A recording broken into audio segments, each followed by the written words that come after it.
Heyo, and what is up, gang? Thank you so much for stopping by the channel here again today for our very first official full show review for a House of Glory live event. This one was called Glory of War, and if you were there, thank you for joining everybody at the NYC Arena. It was a fantastic show, and we are going to talk about it right here and right now, as we always do on the newest, fastest wrestling podcast in all of the YouTube wrestling community. The Sledgehammer Wrestling Show, right here on Sledgehammer TV. So, let's do this! Yeah.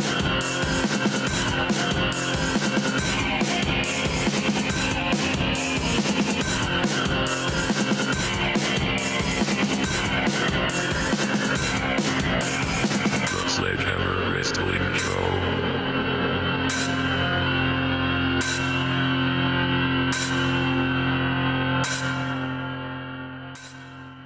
Alright, wrestling fans, welcome back to Sledgehammer TV. This is the Sledgehammer Wrestling Show. My name is Nick Nightmare. Along with me is my trusty tag team partner, the World Heavyweight Champion of Microphones, Blue the Snowball, and we are here to talk about something very near and dear to our hearts. We talk about it as much as we can on this channel, and we are going to feature it here today. House of Glory. Saturday night was Glory of War, and I was not disappointed. Once again, a great night of wrestling. This time, they did not have a legend or a former superstar appear to do signings. They had the people that came to attend the event do these signings. We had Jay White there doing signings, Michael Elgin, Mia Yim. You can't see it. There we go. Mia Yim. Absolute peach of a lady. She was super sweet. I had a great time. I got to hang out with Sonya Strong again for a little bit. I got to see my buddy JD, which is always one of the highlights of going to House of Glory. We were having a little bit of wrestling talk, shooting the shit. But my buddy a Guinness, as I always do. He looked really thirsty in the middle of the card and had to bail my boy out of that situation. Macho T, the beast of 2K18 coverage. He was there. We got to spend some quality time at the bar. I was getting to know everybody. They're all getting to know me. And I can't wait to see what the future holds for all of us. Because we're all growing at different paces. But this is not a race, everybody. Nobody is competing against each other. We are all working together to get the community on top and back to where it belongs on YouTube, and hopefully start gaining some respect once again. And maybe this video will not be demonetized. Hopefully. YouTube, you bastards. But let's not sidetrack off that. Let's get to this show. This show was great, man. We kicked off the night in a very, very big way. We had the House of Gangone make their way down to the ring. Anthony Gangone was in no mood to play around, as he's been on somewhat of a losing streak in the last few events that I've seen, and he was taking it out on, I believe it was a security guard or a fan or the sound guy, I don't know, but they beat up some guy on their way to the ring, brought him into the ring, and cut his hair. He was able to get a nice little chunk off before the lights would go out, and he would be interrupted by the Flipster, Flip Gordon, who looks to me like if you took John Cena and Randy Orton and fused them together genetically, and then they had a midget baby, it would be Flip Gordon. This is a handsome gentleman, you know, but he reminded me of a Randy Orton with a John Cena-esque, Matt Damon kind of looking face. Like, maybe the guys from Boston, what do I know? Maybe they all look like that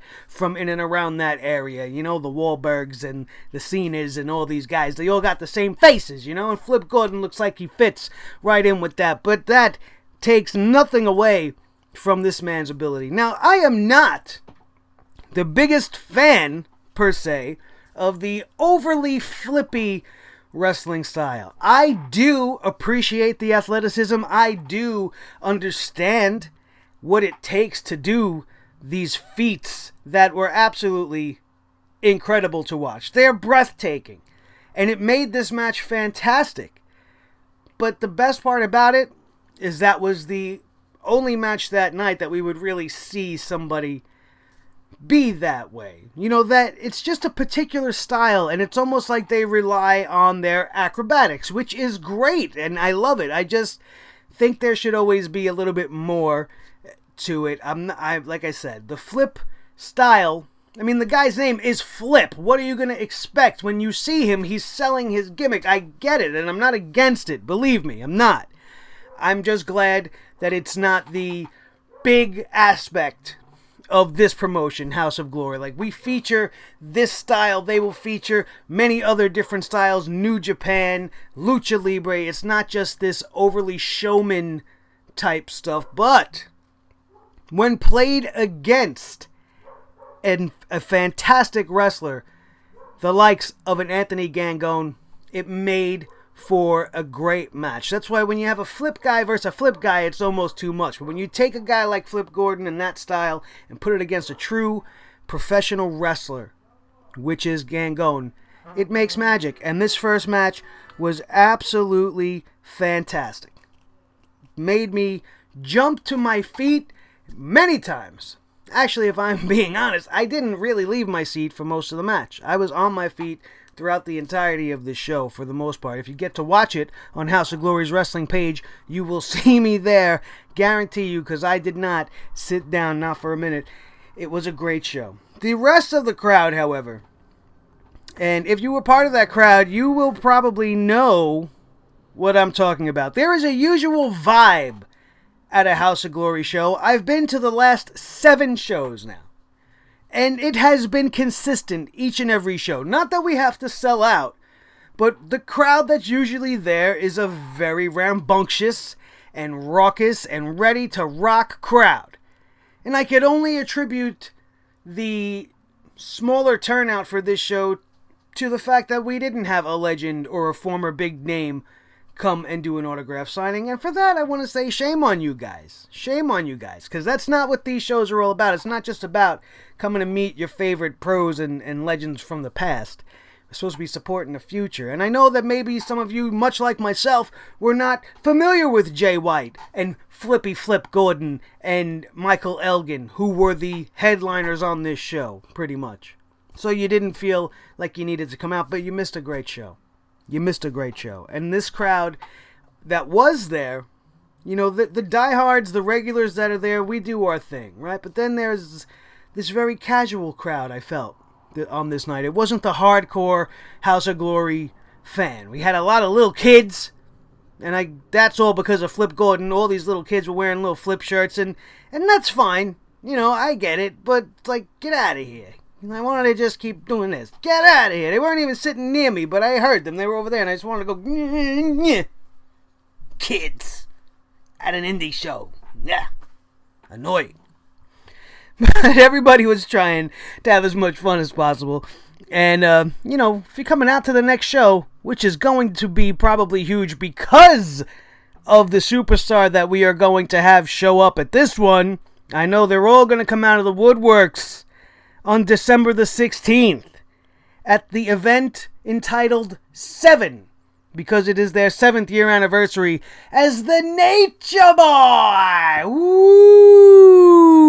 Ric Flair is going to be at the NYC Arena for House of Glory, signing your autographs and taking pictures, and this turnout is probably going to be the best one they've ever had. And it's going to be sick. I love the NYC Arena. That's where we were for this show this past Saturday night. It's going to be great. So get your tickets now. Make sure you get down there. You come say hello to me when you do. And I will help you guys have an absolutely fantastic night, because I'm all about getting the party going. And let's keep this review party going, as after we had Gangone and Flip Gordon, who would win this match, surprisingly to me. At least that's what I remember. I was kind of drinking a lot that night, so my review may be a little fuzzed, and if I make a little boo-boo, you feel free to let me know in the comments down below if you were at the show and I messed this thing up. You know, comment section's yours. Fire away. Just be respectful, as always. After this, we had, I believe, the House of Glory Crown Jewel Championship be defended by Leroy Green. Who's the master?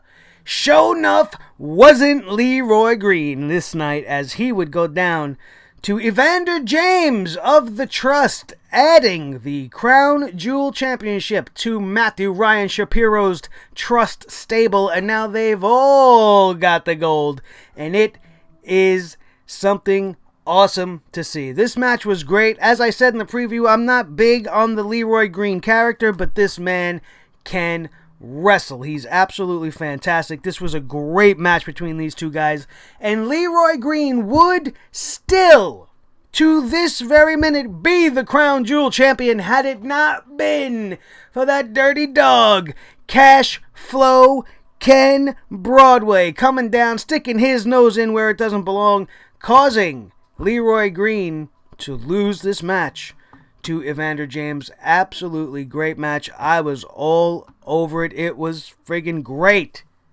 Great. Evander James, I was not huge on him.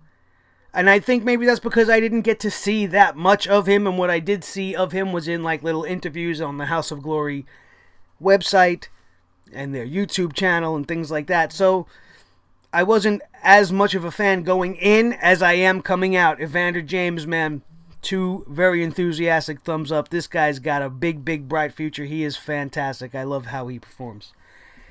We had a battle royal with almost everybody else. We had Draconis in there. We had the House of Gangone in there. We had the Lion guy. Tank was in there. We had a lot of faces that I weren't too familiar with. This battle royal was kind of a big mess. It wasn't the best of battle royals that I've ever seen. Not that any of them are really that easy to take part in. But in the end, we had Mantequilla, the man who's inspired by South Park's Butters. I love his costume. My cousin, actually, I just found out, makes these costumes for these guys. She is currently dating one of the House of Glory superstars, which is a very strange coincidence, which we will get into on another show for another day. But Mantequilla, Butters in Spanish, pretty much, wins this battle royal, which was very entertaining as far as a battle royal goes. Right before the intermission, we had Mia Yim taking on Sonya Strong in an absolutely fantastic women's contest. These two girls were going at it strong style, man. It was absolutely fantastic to see. I love Sonya Strong. She dyed her hair, and I must say the dark hair suits her much, much better. I think she looks fantastic. Mia Yim, like I said, a bubbly ball of charisma. She was absolutely so giving of her time. She took a couple of pictures with me. She wanted to make sure it was right, and she did not overcharge, as you would imagine. Due to her exposure, she might, want to take in what the regulars take in, but she don't charge $10. $10 for an autograph and a picture. That is a value you cannot beat.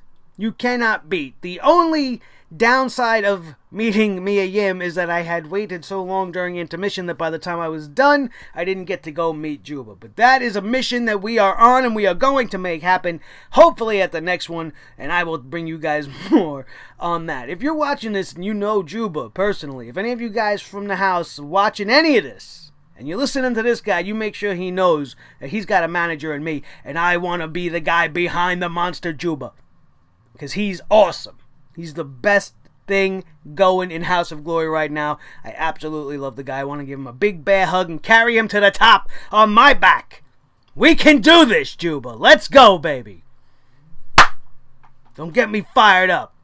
Speaking of Juba, we had a triple threat tag team championship match where we would unfortunately see Chris Seaton of the New York Wrecking Crew go down with an injury. This guy got hurt hard. I'm not even sure what exactly happened. He did a moonsault off the top rope on top of the big bad Juba and hurt himself. And now I don't know if that's because Juba's such a beast or because he botched the spot. He was screaming something fierce, and it was very unnerving, and it was unsettling at first. You think it's a performance because it's wrestling, but then obviously the guy don't stop. He don't move. You could see the confusion in the others, and then the EMTs come out, and they took Chris Seaton away. Hopefully he gets a speedy recovery. The Wrecking Crew is great. They are the current House of Glory World Tag Team Champions. They did not lose this match, as Smooth Blackman would go on to make the pin and retain their titles here.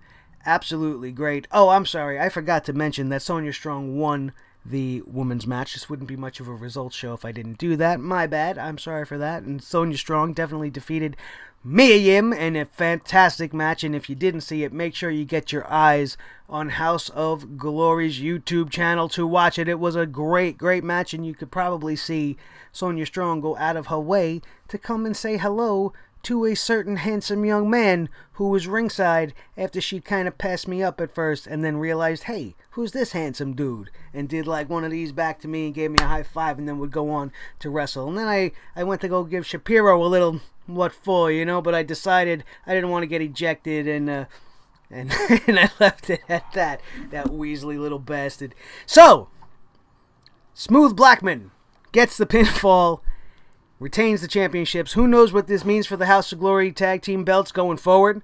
We don't know when Seaton's due to be back. We don't know if Shapiro's going to have his team give up the tag team championships. And if that were the case, I would certainly like to see the next matchup that goes down for this include Juba and Smiley once again, so that they can win the tag team championships and bring them to the House of Gangone. We then went to intermission and we came back with Jay White from Ring of Honor going one-on-one against Cashflow Ken Broadway in another very competitive match.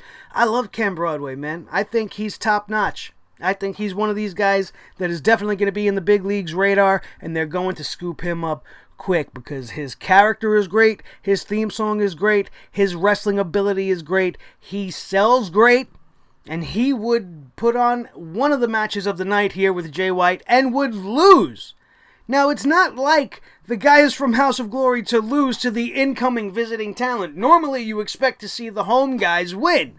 That's usually the trend here. But that's not what happened in this case, as Ken Broadway, much like Anthony Gangone, has been on a downward spiral since crossing paths with Leroy Green many months ago.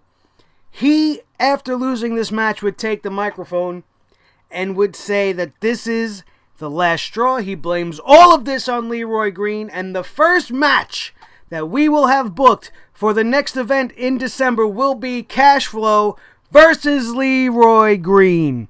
Grudge match. Cashflow wants to put this little man out of commission, and it's going to be something to behold. Both of these guys have great chemistry already. I can't wait to see this one. This is the first match they've announced for the show, as well as the appearance of the Nature Boy. I'm already sold. We're already going. Tickets are already bought. It's just gonna be done, bro. Don't worry about it. We'll be there. You better get your butts down there too.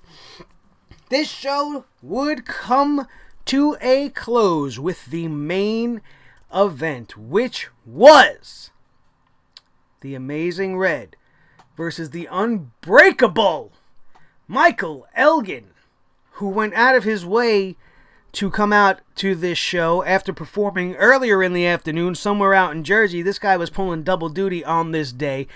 And the reason he stated for this was just to have the opportunity to wrestle the Amazing Red, who has been an inspiration and a light in his life that has inspired him, as Red has done for so many talents in this company and in wrestling altogether. There are many stars on the WWE roster right now that would credit Amazing Red as being one of their main inspirations for getting in the ring. Sasha Banks, I know for a fact, is one of them. Red and Elgin would put on a classic, an absolute classic, and I was only sitting 2 rows from ringside, and I could hear the passion coming out of my boy JD from the microphone from where I was sitting. He really gave one hell of a performance. I couldn't really make out what he was saying, but he was definitely as amped as the performers. This match was great. This match was great. The power of Michael Elgin cannot be denied. He was throwing Amazing Red around like a rag doll at one point, but Red would persevere in the end and end up getting the pinfall on the Unbreakable One. They had a very, very classy exchange of words at the end of the night, leaving everybody to go home happy. It was a fantastic night. I wish there was a better crowd. That's what I wish. And nothing against any of you. If you were in the crowd that night, you know what I'm talking about. There was just a subdued vibe to the people in the crowd. Nobody really got hot throughout the entire night. There wasn't a lot of chanting going on. There wasn't a lot of fan participation. The most fan participation that I think I witnessed all night was thanks to Giancarlo, the guest ring announcer, the 9-foot-tall ring announcer from the sky. I didn't know this guy was that big when I seen his picture when they made the announcement on Twitter. And it took me by surprise, and like I said, I sucked a few beers back before the show even got started, and I got on him a little bit, and I was yelling, you're too tall, just because I can, and because it's an indie show, and I thought that people would jump on it, but everybody was sleeping around me, it seemed. I don't know, it's just a very, very weird show. I can guarantee you guys that the next show with Ric Flair is going to be a packed house. It's going to be hot in there. So dress appropriately. Make sure you bring some cash. Because even though you're paying to get in, that don't mean you're going to meet the Nate. I want to be straightforward with all you guys. If it's going to be your first time coming down to House of Glory, bring about $50 just to meet the Nature Boy. I can almost guarantee you that that's going to be his price. On the average, I pay $30 for the Legends on the most part. I paid $50 for Hall and Nash, but that was a combo. That was two superstars, $50, done. I believe Ric Flair is deserving and is worthy of $50 all on his own, and I just want to shake this man's hand. I don't care where it's been. I don't. And I've looked up to and have emulated and have wanted to be the Nature Boy my whole entire life, because I'm a natural heel at heart when it comes to performing, and what better heel was there in the 80s than the Nature Boy Ric Flair? Some might argue Randy Savage, but I would say you're wrong. Some might argue that Roddy Piper was the greatest, but I will then again tell you you are wrong. The greatest wrestling heel, the most vile of villains in the 1980s in the North American region of professional wrestling was the Nature Boy Ric Flair and his Four Horsemen. You did not want to mess with them, and they ran the roost. And you could ask Dusty Rhodes when you get to see him up in that heaven in the sky, who beat him up the worst? Which villain did he think was the best? He will tell you right now it was the Nature Boy, Ric Flair. Nobody better. This guy would break your arm, legit, for a storyline if he had to. Styling, profiling, living the life that he preached to a T. He's 70-something years old right now, and I am going to be so proud to meet this man. I'm probably going to choke up. I'm probably going to not have any words. I got so many things already that I'm trying to think. What do you say? What do you say to the Nature Boy that hasn't already been said? If you can help me think of something, please feel free to let me know down in the comment section below as usual. And while you are down there, don't forget to smash that like button if you liked today's broadcast. And if you love House of Glory, the best thing you could do is support me, because I support them, and it's round and round we go, the circle of life, like the circle of House of Glory right here. Fantastic. And while you're down there, don't forget to check out Clutch Chairs. The link is in the description below. Just check out the website. You check out some of the wrestling chairs that are available. They're pretty damn sweet. If you have the money to pick one up, feel free to do so. But don't do it unless you use that link and help out the show and support me and help us out. And I would greatly, greatly appreciate it. That's going to do it, you guys. I'm going to have to do a little bit better note-taking, or maybe scale back on the drinking. I can't promise that, because once I'm there and I'm in that environment, it's just, you need to have a beer in your hand, and it's just an absolutely great night. I hope to see you all down there at the next one, so you don't have to rely on my review. And I promise the rest of you that the next one will be better, because I just didn't come as prepared as I should have. I had too much fun, and I'm not regretting it. And I think you guys should come down and have too much fun with me next time. So don't forget to do that. That's going to do it. And we are out of here. We will see you next time right here on the newest, fastest rising podcast in all of YouTube, the Sledgehammer Wrestling Show, right here on Sledgehammer TV with Blue the Snowball microphone. I am Nick Nightmare, and we will see you later on tonight for our SmackDown Live review. Have a good one.